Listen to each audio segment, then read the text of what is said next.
That's the vibe I'm catching over here, lady. You're interested in something different. I've got it for you. Okay, if you're recording, you need to stop because our daughter's going to edit this. Why are you laugh talking? You're going to creep her out. We already creeped them out. Anyway, on this episode of Man vs. Marriage, just go first. And no, not in a sexual innuendo. Just go first. Okay. I should have known you would feel that way. All right. Pleasure. Pleasure?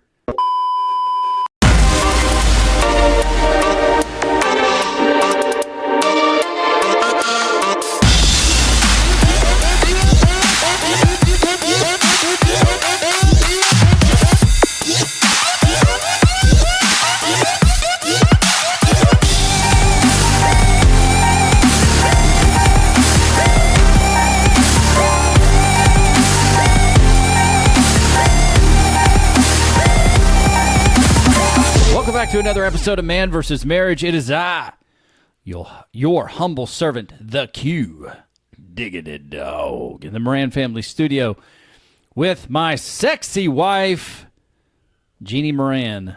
Jeannie, anything you want to say? Nope. You're saying it all with your energy. I'm laughing because the conversation prior to just led right in. You walked into that. You just walked into it. Well, I think what happens is you blinked your eyes and then something just opened right up. Cut the cameras. Dead ass. No. Inside jokes are great. Oy. Okay, let's get on with this. Your email address, Quincy at MVSMpodcast.com. That is Quincy at MVSMpodcast.com. And I want to make a disclaimer before this show just really truly begins that the purveyor of anything wintergreen, you really suck at your job. I hate these wintergreen mints with a passion, but apparently I hate my coffee breath more. But wintergreen just sucks. It does. Spearmint is where it's at. And if I were a low-life communist, I would say, away with you, wintergreen, but I believe freedom of choice when it comes to what mint you're going to partake of. But wintergreen really, really sucks. I'm going to buy you a soapbox. So when you get onto these random weird oddities of yours, I can just put your soapbox under your feet and you'll know. You're on your soapbox again. Moving on. What are we doing today, babe? I've got more to say about spearmint, but that's for another time and another show. I really do hate wintergreen. Mm-hmm. So with that, let's talk today about just go first. What does that even mean? Oh, crap. I forgot to talk about this. Hey, share the show. I love what Andy Frisilla says. And I would be stripping or ripping this from him and DJ. They say we have no sponsors on the show because we don't want people telling us what to do. All we ask is that you share the show. Don't be a hoe. Share the show. Okay, I did that. And maybe a little blushing involved, but who cares? Go share this show. We want to build this platform. I'm looking into the camera right now. If you can't see me, you're on audio only. I'm looking into the camera. We want to build this platform to reach more people. So get out there and get after it as a part of this family, the Man vs. Marriage. And do you want to get on an interactive Zoom, like worldwide Zoom with Jeannie and I, and just talk about marriage for free? Like no charge, no upsell, no nothing. Do you want to get on a WebEx with us, a Zoom, and do that? Do you want to engage with us? We're asking you, if you want to, email Quincy at MVSMpodcast.com. And that's something that we are going to set up because I feel it's very important for us to do so. It's important for us to engage with you as an audience, not just through the podcast, but live, which we will be doing. There's a waiting period on StreamYard. What are you looking at me like that for? Nothing. I'm thinking of stuff as you're talking. Sorry. No, nothing like that. Nice try. I saw the face. I'm not thinking of anything. My thought was actually this, which is, why don't you share what you're thinking? Because only 3 people would understand, and one of them is driving a car back to Georgia right now, so it's okay. We can talk about it later. Okay. Well, I thought you hated cliffhangers, but I guess you're doing them now. It's your fault. You shouldn't have asked me. Moving on. You should have just said. Moving on. So with that being said, we are going to do panels, marriage panels. It's going to be regular guys just like me, and we're going to do it probably groups of 2 or 3. Guys are going to come on the show, and we're just going to talk about marriage and life. And I might have some experts on as well, because I've had some experts on this show. But we're going to get together and we're going to talk about it. And if you have any questions that you'd like to ask these panels, or shoot, if you want to be a part of a future panel, email questions@mvsmpodcast.com. And the last piece of information is, I think pretty soon, sooner rather than later, we're going to put the website up and give you an opportunity to buy some Man vs. Marriage swag, to buy some clothing. She's smiling. I've got some really, really cool designs that are like in production right now. We've been waiting a while. And when they come out, if I like them, if they hit as hard as I think they're going to hit, we're going to put it out there. And let me tell you, people are still looking at T-shirts when you're out walking around. People are always looking at them. Times. Yeah, they're always looking at them. So I'm a huge Alabama Crimson Tide fan. You know, I like Black Rifle coffee. I like Blackout coffee. There's things that I like, and I would wear their clothing. And I thought for a second, why don't I just wear my stuff? Because I want to reach people out there in the community, not just around the world. I want to reach people in the community. The very first day I wore my Man vs. Marriage T-shirt to the gym, a guy walks up to me and he goes, "Hey, man, what's up with that podcast?" And I'm going, that is proof positive there. People are still looking. Even though droves of humans are sucked into their telephone, there are times when people are still looking. Anytime I go in the airport, I always get comments from stewardess, flight attendants of every sort. You can tell people are reading. And so that's one way to get things out there. And it opens up the door when you're wearing one of these Man vs. Marriage shirts. If somebody asks you, just tell them your testimony. There's nothing more powerful. You don't have to tell them about us. Tell them about what it's done for your life, because your testimony means more to the person standing in front of you than anything you could say. And then you can refer the show, and you can say, "Hey, I've actually emailed this guy, and he emails me back. It's him." Or it's his wife, Jeannie. They engage with you. They email with you. So it's really neat. It's really neat to do it. So be on the lookout for that. I think that's going to come here pretty quick. When I get these first round of shirts back, and if they are as awesome as I believe they will be, it's coming your way. So today, let's talk about Just Go First. What's the background on this? Honey, do you know what the background on this is? No, because my mind went straight to the gutter, so you're going to have to... Sex is not the gutter. We're married. And the terminology would be, she goes first. Yes, she does. But you said you go first, and you looked right at me, so duh. Yeah, just go first. And shout out to a new listener that emailed me recently asking about the author to the book that we shared in episode 100 about She Goes First. I've given that information to the listener. I'll call him the Z-Man. I've already given it to him, so props. It's all back to you. You look great in that shirt, by the way. Thanks. You're welcome. So, do you honestly not know where this comes from? Just Go First?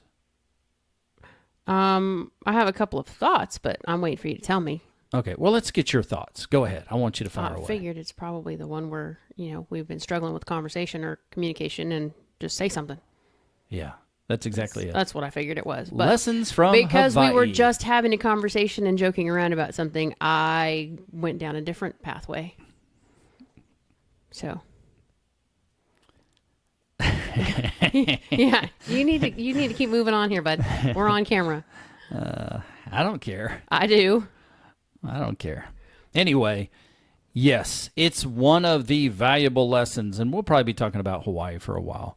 But it's one of the valuable lessons that I believe I've learned through this situation of going to Paradise and what became of it. Some really great memories. The dolphins, the sunset cruise, awesome. A lot of good times on the zip line. I'm sure you had some great times riding a horse. Mm-hmm. I was happy to see you riding that horse. I thought it was awesome. And they were very calm, which was interesting to me. So There's a lot of snacks on that trail. So they literally just like eat as they go. They grab a bite, and as you're kicking them to move, they just pull it and keep going, and they're eating every few feet. So they're very happy horses, very well fed. that reminds me, I know that we took Hunter for a while to ride horses, and he enjoyed it. So that's something we should probably try and do. Anyway, the dinner that we had the last night, that was great. A beautiful view, a great meal, and just the sound of the ocean. As a matter of fact, John was in Malibu over the weekend. You know, one of his best friends took him to Malibu, and I guess him and Susie and they were all there together, and it was like, isn't this beautiful? And John's looking at the beach in Malibu, which is beautiful, but it's like, there's no Not the place same. like Hawaii.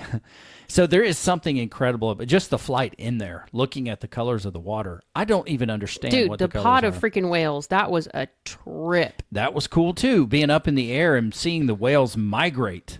Yeah, there was a ton of them. And Yeah. they were all just going and all on one big line. And you could see it like at the top of the water. It was a trip.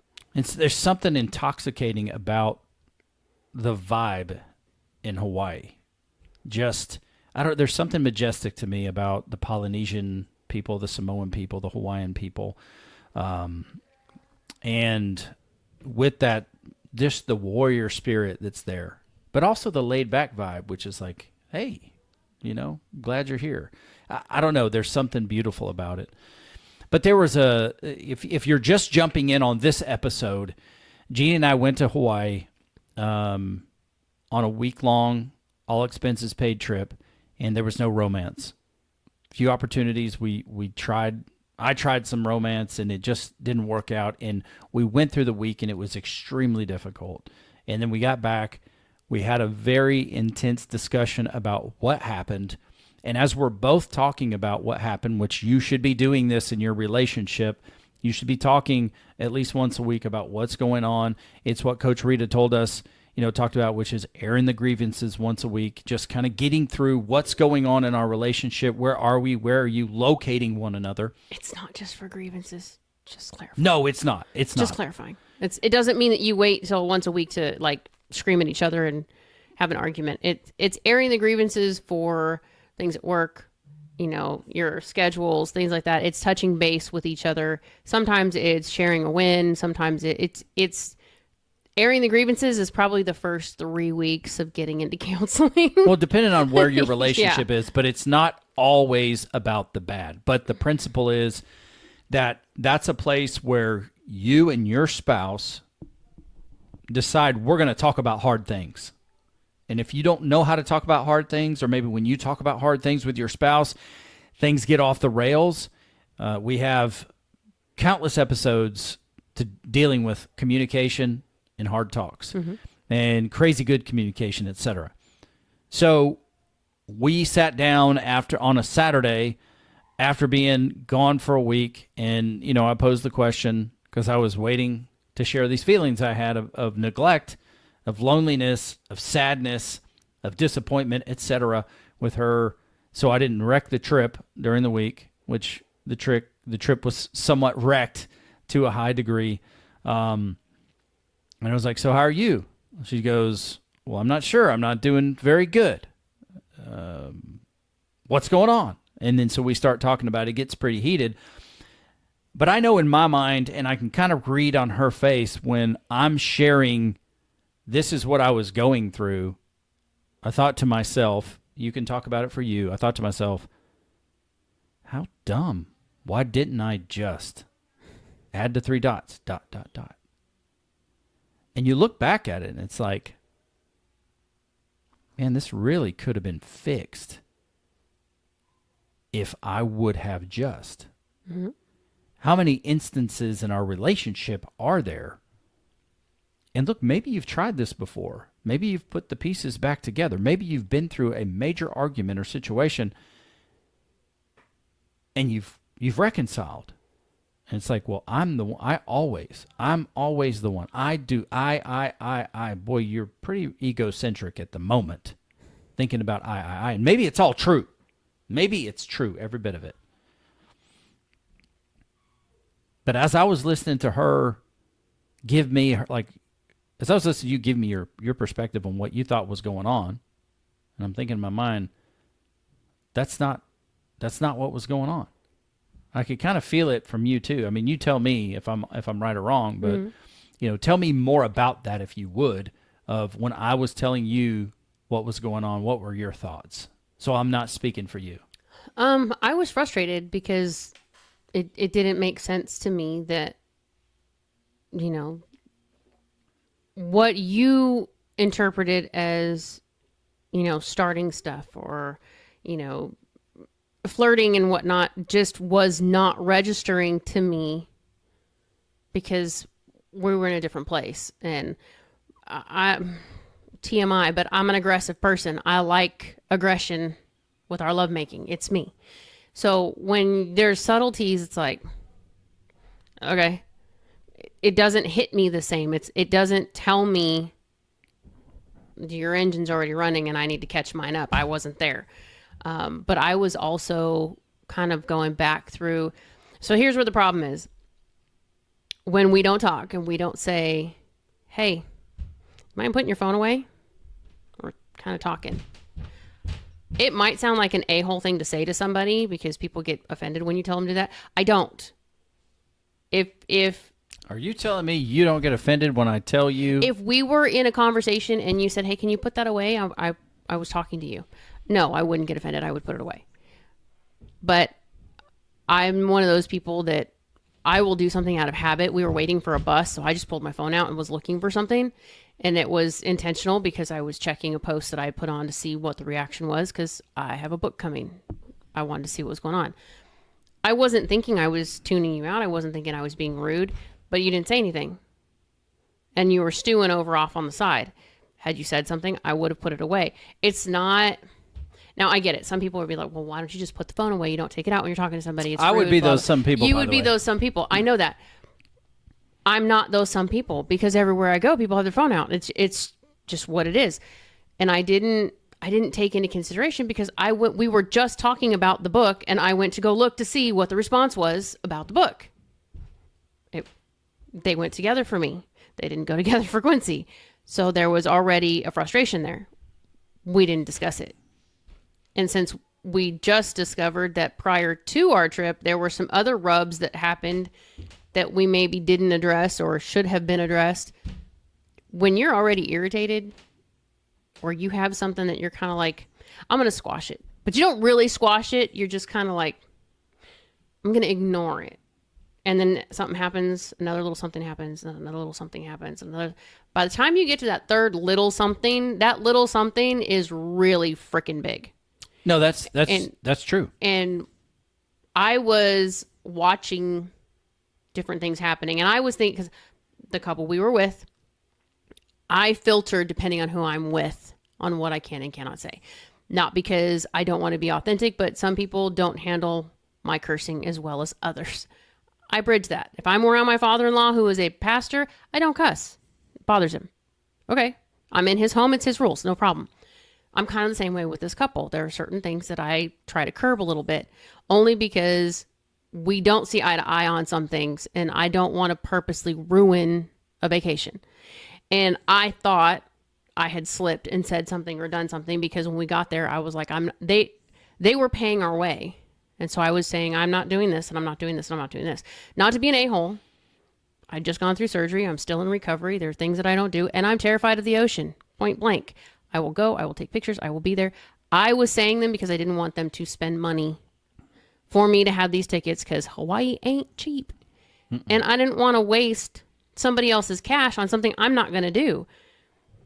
But in my mind, I'm replaying the conversation because I assumed, that you were frustrated with me in conversations and things that I had said or done that might have been embarrassing. This is not a Quincy problem. This is a Jeannie problem. Jeannie has a problem with when I am around certain people. Some people can't take me or don't take me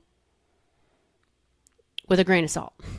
And I worry about it and I replay it, I think. Yeah. And to that, I would say, I think that's more of a you perception anyway, because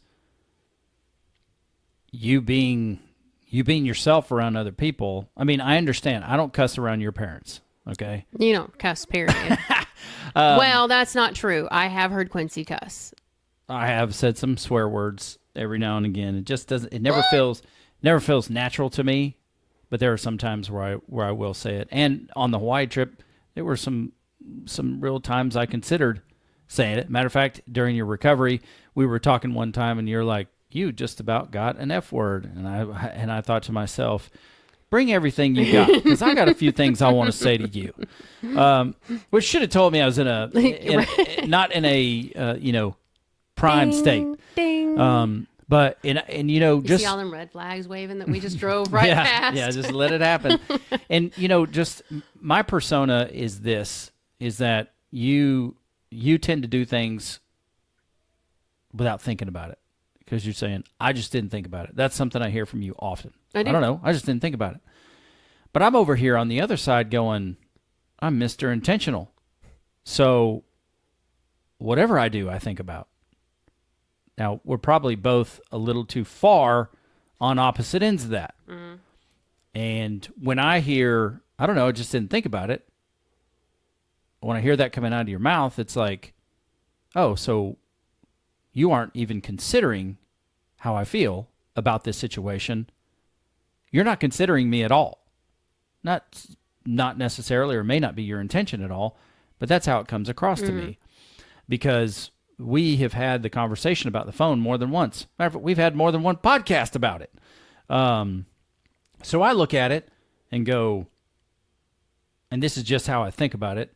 I'm not asking you this question now, but it's like, you're an adult. I'm an adult. I've expressed my distaste for the phone when we're trying to have time together. So why does it keep happening? Why should I have to say anything to you? And that, I'm just saying, that's my frame of mind. Mm-hmm. Because the way that I work is, if you're telling me something, I'm typically very intentional about doing it a particular way, because it's what you like, or it's what you want. Mm-hmm. And so, yeah, and I looked at it too, where it was like the phone, like just going back to what you said about, I'm going to squash this, which I had come up with a strategy to squash it. And then when the time came again, I did not employ that strategy. And the strategy was, next time she pulls out the phone, and here we are supposed to be having like an intimate conversation or talk or whatever together, I'm going to say, and like I told you, I can't remember exactly. It was very eloquent, and it's gone, whatever it was. It was almost like it makes the point and it's disarming. It's not aggressive, but I just need to say it from now on and not worry about how it sounds. The heart of the message is, why is your phone more important than this moment we're having together? And it's like, oh, well, it's not. Okay, well, could you put it away so we could keep talking and look at the stuff? Whatever it is. Anyway, it happened again like the next night. And I'm sitting there going, I had a plan for this. I had a tool for this. I didn't use it.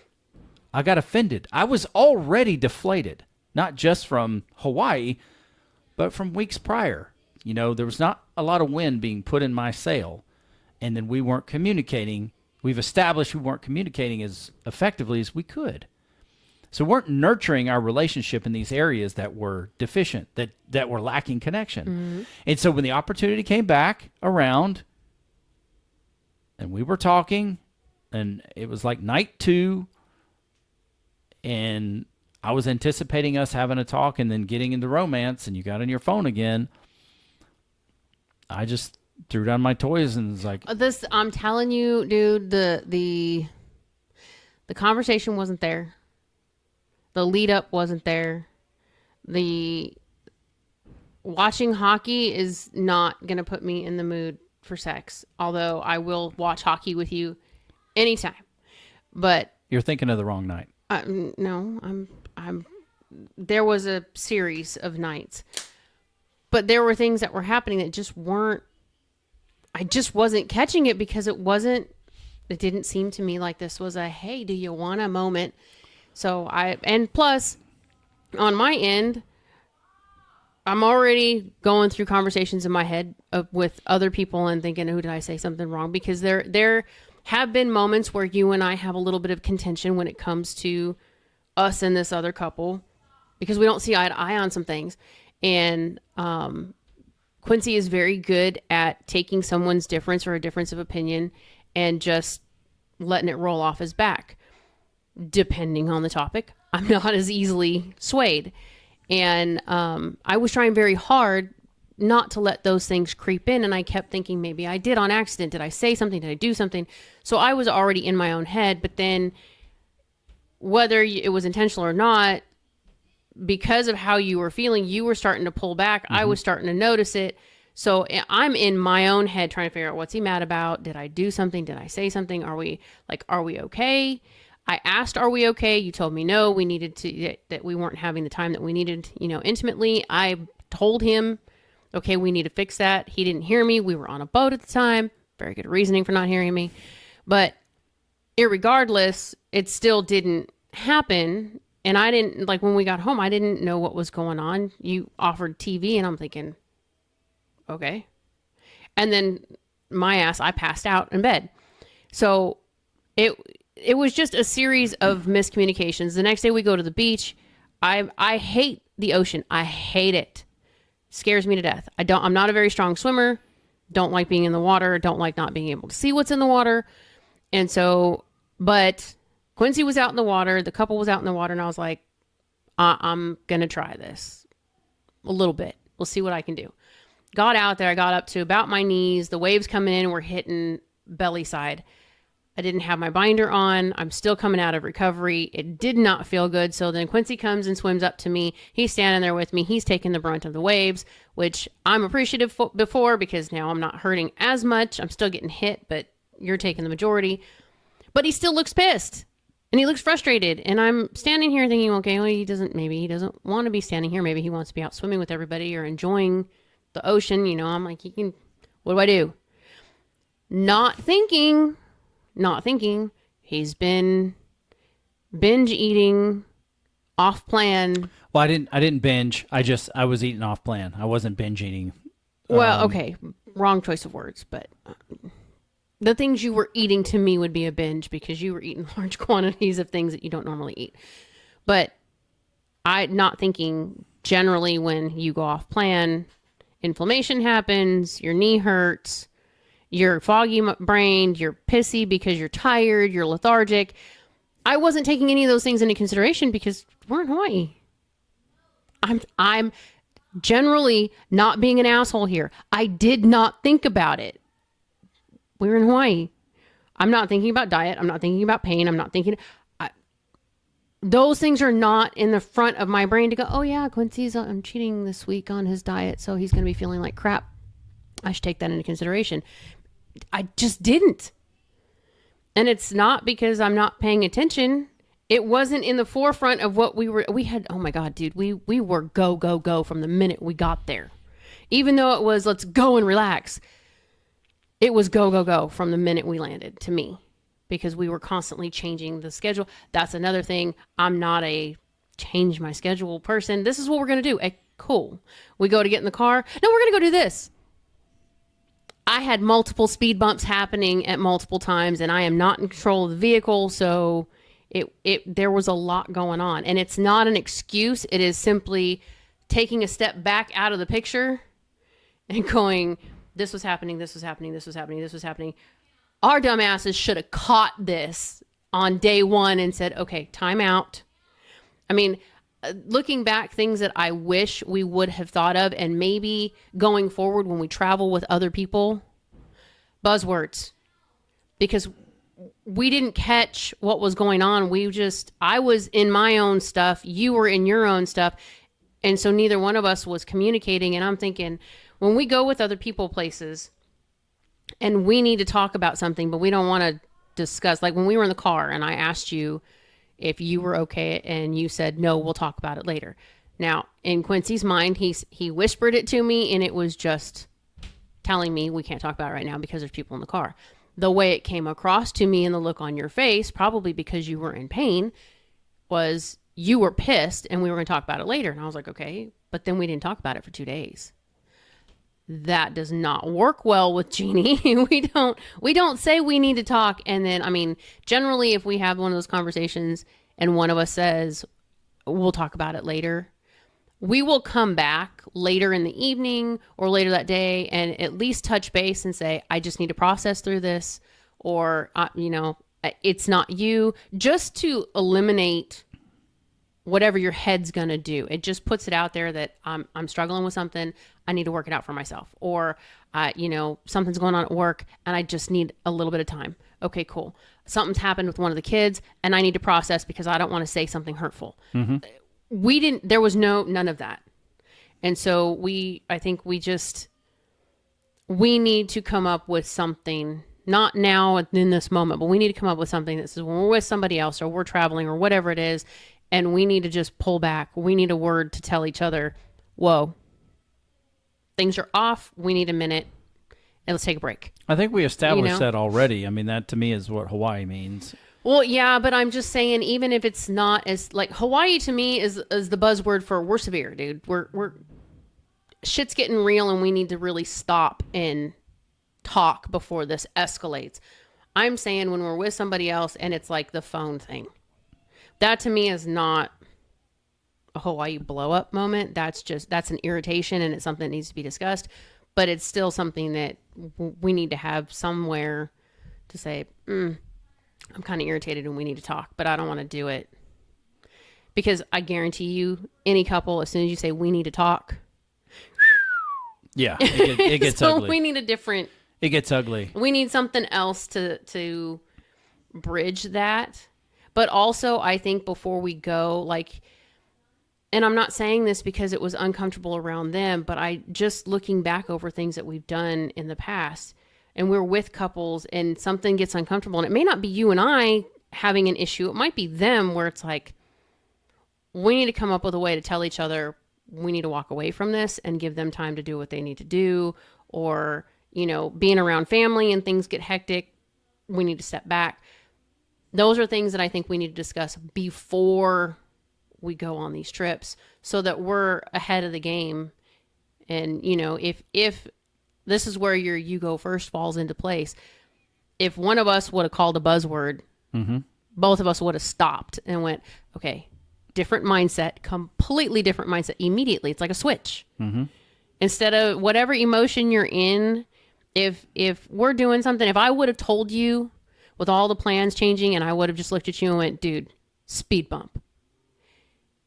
You would have known by my reaction and the word, I'm struggling here. And then it would have been maybe working it out, trying to make it a little bit easier either for the group or just getting a decision. Because I was biting my tongue at one point and I'm like, just make a decision. And it wasn't that it was bad or horrible that anybody was doing anything rotten or mean or anything like that. It was just, there were so many things to choose from in so little time that I think he just got really super excited and he just wanted to get as much done as he could possibly get done while we were there. Well, for him too, normally he has, everything is planned out. So he was like going through the experience of just being in the moment. Mm-hmm. Like, let's just be in the moment.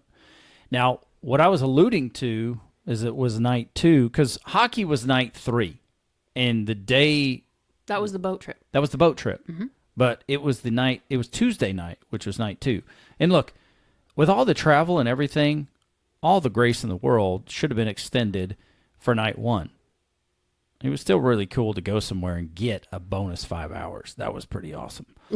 But it was night 2 that I was referring to because the first night when we went, we were walking, we sat down, we were looking, the stars, whatever. You pulled out your phone to check and see who had commented on your post about your book. That was the first night. That was I know. That's night one. Mm-hmm. And so night two is The luau. after the luau. And then we were there, and I laid on the bed. You sat Indian style on the bed, and you started talking to me about your book. I'm like, good, we're going to get some conversation going here. And then you got on your phone again, and from there, it unraveled for me. I think that's where I just drew my line in the sand.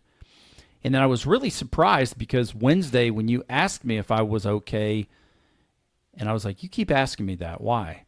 And you're like, because something's off with you. I said, yeah, we're not getting the time. We're not getting our time. And I heard you say something, and maybe I did hear, like, I'm just trying to be as honest with myself as possible. Did you hear this?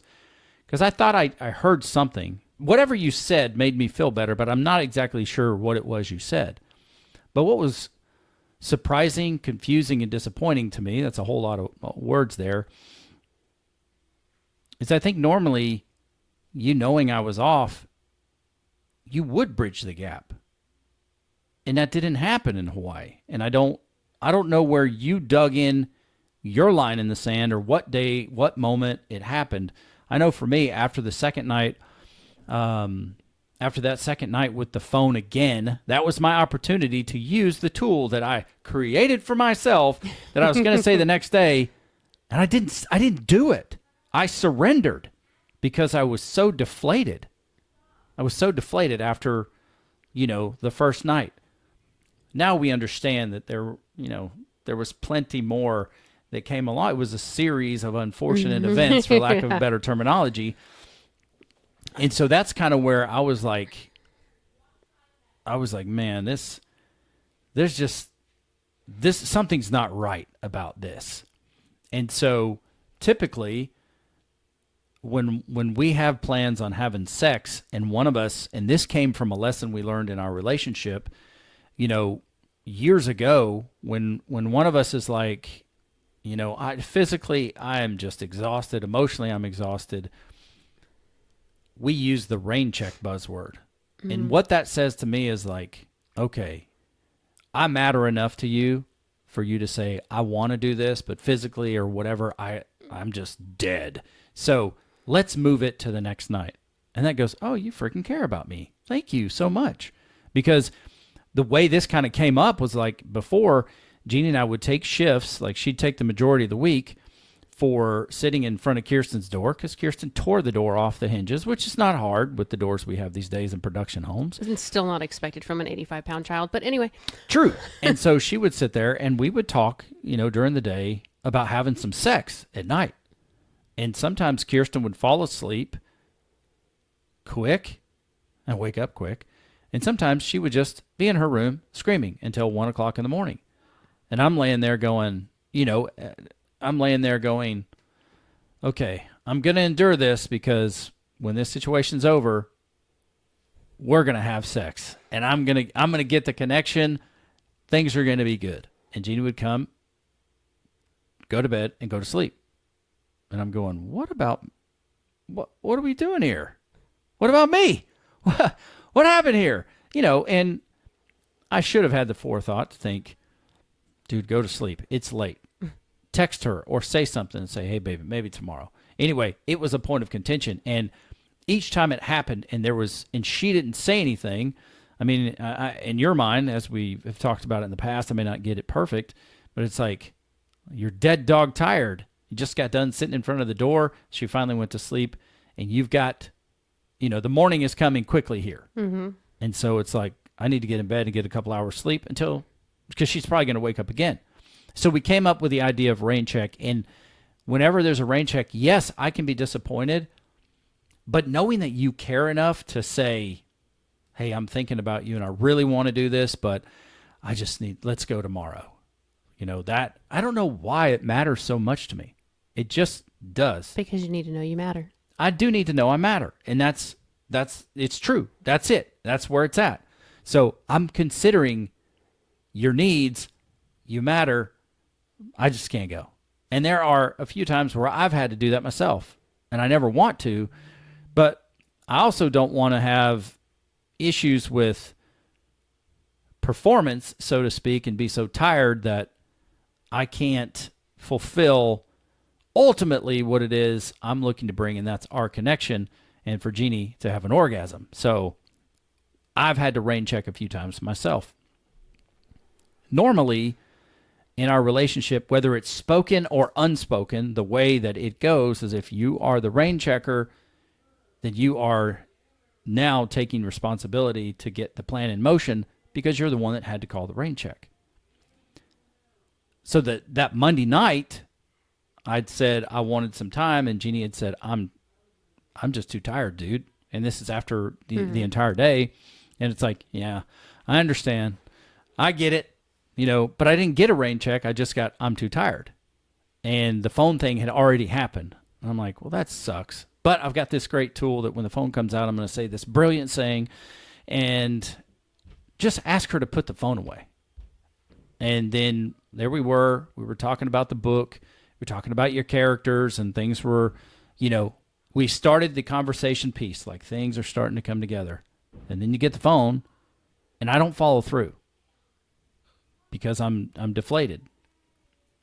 What if I would have just done X, Y, or Z, and on Tuesday night,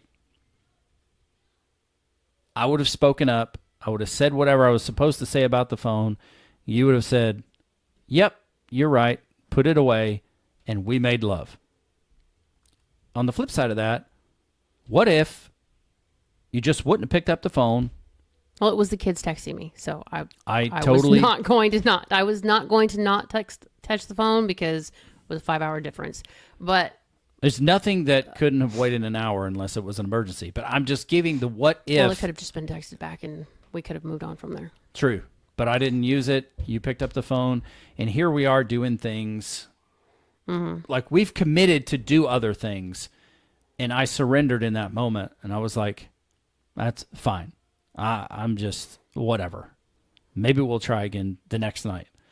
And so I've gone from Monday, I've gone to Tuesday. There's a few things in there, like you've had surgery, so I can't be as aggressive. You didn't like when I told you that, but to me, it's a reality. I've got to handle you differently right now. Whether it's an excuse or not, it's my frame of mind. And some of these things that I've done in the past that I did there, they did ignite. They did lead to what my ultimate goal was, which is to make love to you. Didn't work this time. So that's when we got to Wednesday. But I was saying all that to say, just to agree with you that if you had or if I had just a simple, just one more step, Don't let the moment get away from you, because what could or what might it become? Just be the first one to do it. And that's what I've got to remind myself what happens, because inevitably life is going to do what life does. It's not the last time that we're going to be challenged with this, because anytime you seek to improve yourself or your relationship or your life comes back around and says, did you really mean it? No matter what it is, if you decide that you're going to change your eating habits, it doesn't take long before life brings back into your face Carbs. your old habits. And it's like, and for me, I'm far past the carbs. Like, I don't fall to that, but offer me some heavy cream in my coffee, as nominal or futile as that sounds. And it's like, ooh, I have to consider that. I got to talk myself out of it because, it's a soft spot for me. So if you commit to something, life is going to challenge you. Life doesn't have to challenge you if you're just going through the motions, because you're constantly doing what it is you're doing. But if you turn around and go the other way, in those habits, those habitual things you do, they come to test you and say, do you really mean it? It happened the very next night for me with the phone. I'm not beating your head over the phone. I'm saying, there was my opportunity to do something different. And I did what I've done too many times, which is not speak up about something that bothers me. And maybe it's because I'm still on my side over here going, I shouldn't have to tell you. It's like, Jeannie, I've told you this is important to me. Mm-hmm. You keep on doing it. So what should I do? I should just do that next thing. I should take the step and say it anyway. It'll be frustrating in the moment, but you can make up for a lot of frustrations when you're naked. I mean, we could have. Mm-hmm. You know what I'm saying? So you go on a risk-reward system. What if I say that about the phone? Or what if you don't pick up the phone? Maybe the entire trip goes another direction. But we didn't. But if we apply this principle, you do what's uncomfortable. Even if you're defeated, even if you're deflated, do it anyway. Because I think you're a lot closer to reconciliation than you may know. It's just right there. Mm-hmm. Well, it's one of those things where, on the flip side, if I wouldn't have waited to ask you, are you okay? What's going on? I would have known sooner, the phone was out, it irritated you, or we're not connecting, you're getting frustrated. We could have made amends faster. Or it could have been as simple as, we're really good at having conversations in the shower. We could have done that. But like I said, and this is the hard part, because it's not an excuse for me, because I know I'm not the only person who does it.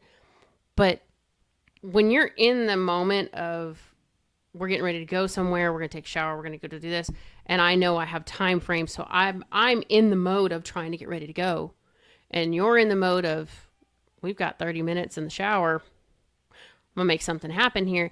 If there's not a communication there, or a very specific something, mm-hmm. and to you there was, to me there wasn't. So for what we know about ourselves, Quincy's always telling me, give me the playbook. Just give me the freaking playbook. If I'm not getting it, give me the playbook. Tell me what I'm supposed to do.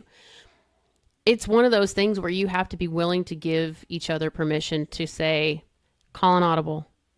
Call me out on it. Say something. Tell me. So, because that's how I work. If you don't tell me specifically, this is what you want me to do, and you just say, hey, can you handle that? I'm not going to do it your way. I'm going to do it my way. And then when you get frustrated, it's because I didn't do it the way you expected it to be done.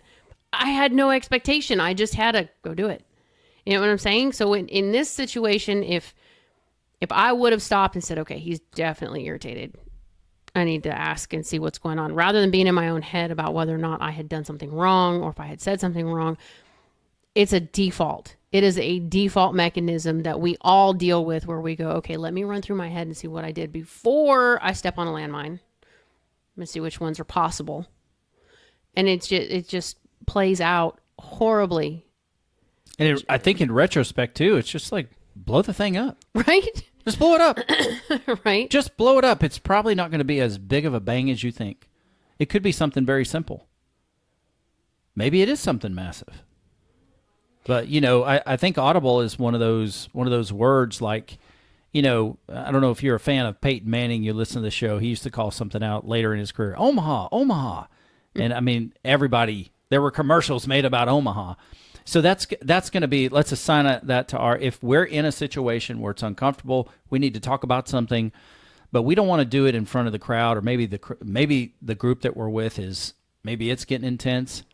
It's like, Omaha.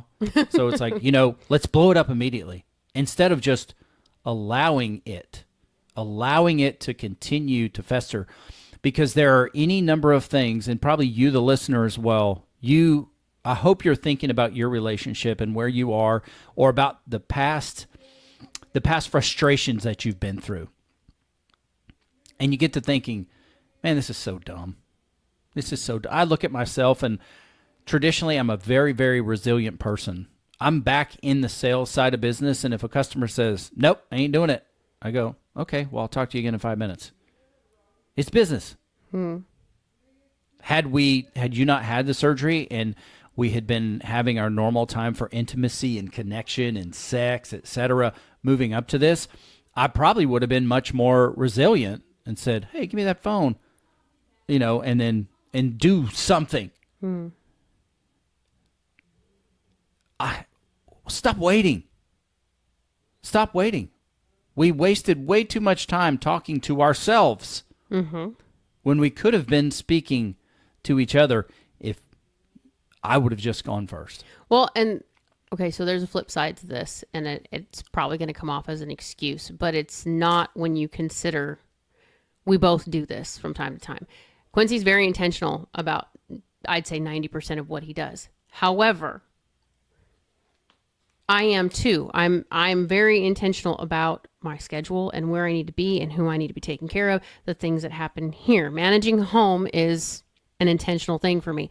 So my mind isn't always on what you're going through or what you're dealing with or what you might be thinking or what you might be feeling or what you might be trying to do.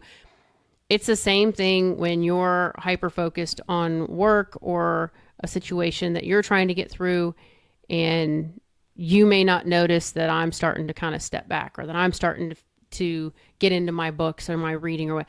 By the time you catch that, it might be 2 or 3 days in. So the flags are there. We're just not seeing them because we're not always 100% focused on the moment or the other person. I'm asking for grace, but I'm also asking or telling you that I'm trying to have grace, because it's not that I don't think about you or that I don't take your feelings into consideration. I just may not be in that exact moment when you're in that moment. And it's not an asshole thing for me to say or call out on anybody. It's simply, I know you're thinking often, why do I have to keep reminding you? Why do I have to keep telling you? Look at our life and everything that goes on. Not just us, I'm listener included. Look at your life and everything that goes on.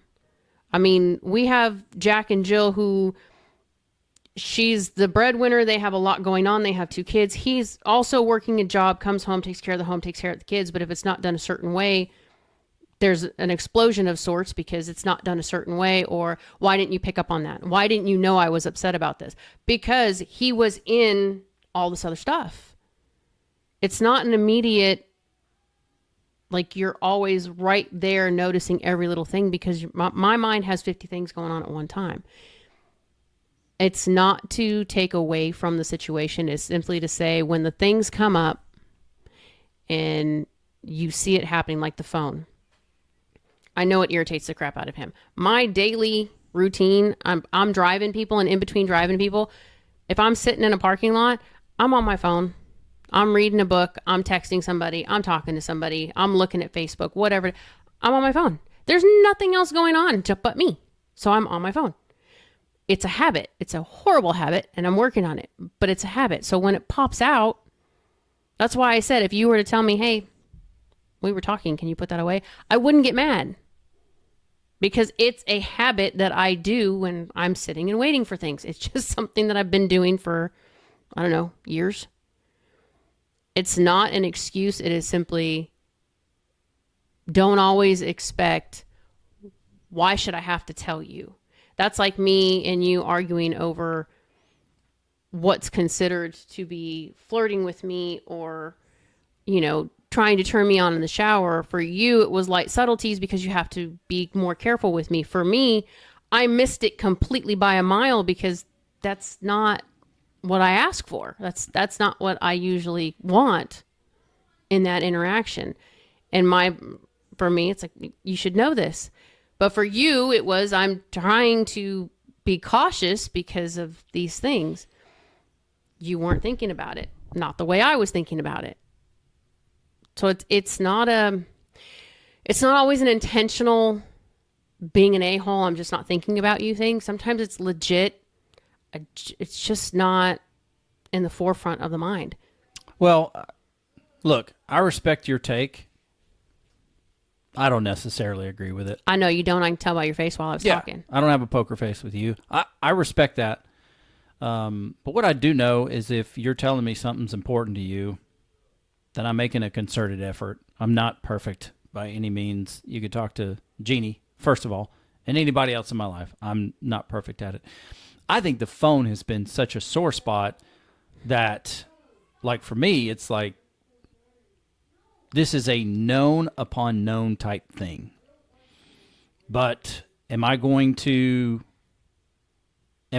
moving forward, am I going to rely on my desire for you to be proactive in that area?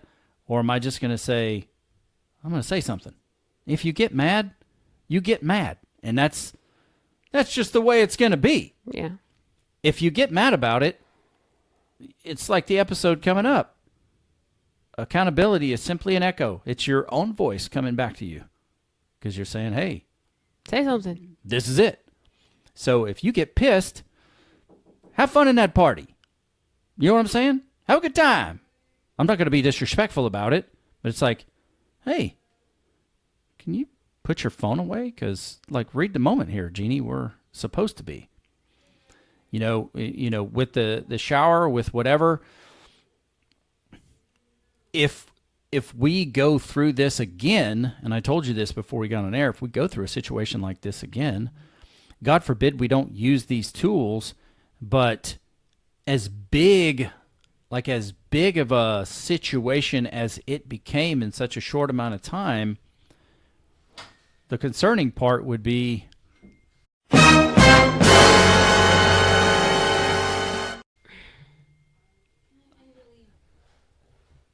are you heading, Sophie? Well, wave hi to the people. You're on camera. Yeah. Hey, Sophie.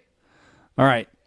Well, I guess with her leaving, that leaves you and I here because everybody else is gone. So we'll peel out. That's good. See, This is the Moran studio. See, real time. Whenever you have audio only, you can pause the audio and start it again because there's nothing there. But in this case, just be the one to be first. Whether it's forgiveness, the situation, just say something.